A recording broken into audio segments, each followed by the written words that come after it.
কেঁপে উঠল উত্তরবঙ্গ। রিক্টার স্কেলে কম্পনের মাত্রা 5.7। ভূমিকম্পের কেন্দ্রস্থল ভুটান। আতঙ্কে বাড়ির বাইরে বেরিয়ে এলেন বাসিন্দারা। ছোট লালবাড়িতে আরও টালমাটাল তৃণমূল। গড়হাজির কাউন্সিলররা কলকাতা পুরসভার চেয়ারপারসনের বৈঠক বাতিল। আসতেই চাননি অধিকাংশ তৃণমূল কাউন্সিলর। খবর সূত্রের কলকাতার পুরো চেয়ারপারসনের ডাকা বৈঠকে এলেনই না দলীয় কাউন্সিলররা। মানসিকভাবে প্রস্তুতিই নিয়ে নিয়েছি, কোনো মিটিংয়েই যাব না। তৃণমূলটা ঠিকঠাকভাবে থাকবে কিনা আগে সেটা দেখো। আমি তো এই নেতৃত্বের পরিবর্তন চাই। ববির ইস্তফা। এবার কলকাতা পুরসভাতেও প্রশাসক। 72 ঘন্টা আমরা সময় দিয়েছি, উত্তর না পাই তাহলে প্রশাসক বসবে। রিজাইন করলে বোধহয় বেঁচে যাবেন, বাঁচবেন না। কৃষ্ণার ইস্তফা। বিধাননগরে বসেছে পুরো প্রশাসক। কয়েকদিনের মধ্যেই ভোট, জানালেন মুখ্যমন্ত্রী। আগামী কিছুদিনের মধ্যেই বিধাননগর কর্পোরেশনের নির্বাচন ভেঙে খান খান তৃণমূল, কটাক্ষ মুখ্যমন্ত্রীর। ছিন্নমূলের অবস্থা হয়েছে।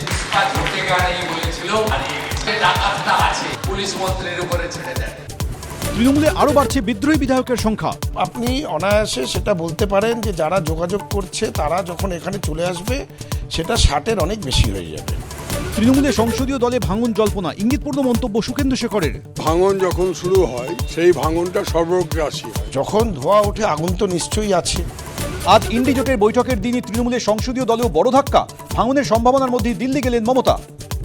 তৃণমূল পার্টি যেরকম টুকরে টুকরে গ্যাং, তৃণমূলের আমলে ভয়ঙ্কর দুর্নীতি, সরব মুখ্যমন্ত্রী। 3 লক্ষ পুরুষ যারা লক্ষ্মী ভান্ডার, বিধবা ভাতাও পুরুষদের দিয়ে, যেখানে হাত দেওয়া হচ্ছে ব্রিগেড প্যারেড ময়দানকে জেল বানাতে হবে।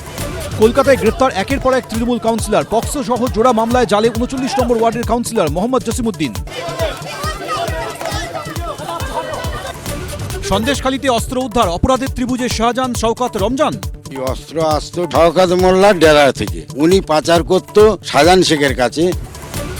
আগেই গ্রেফতার ভাই স্বরূপ, আরও বিপাকে দাদা অরূপও। মেসিকাণ্ডে হাজিরা এড়ানোর পর এবার প্রাক্তন ক্রীড়ামন্ত্রী বাড়িতে নোটিশ টাঙালো পুলিশ।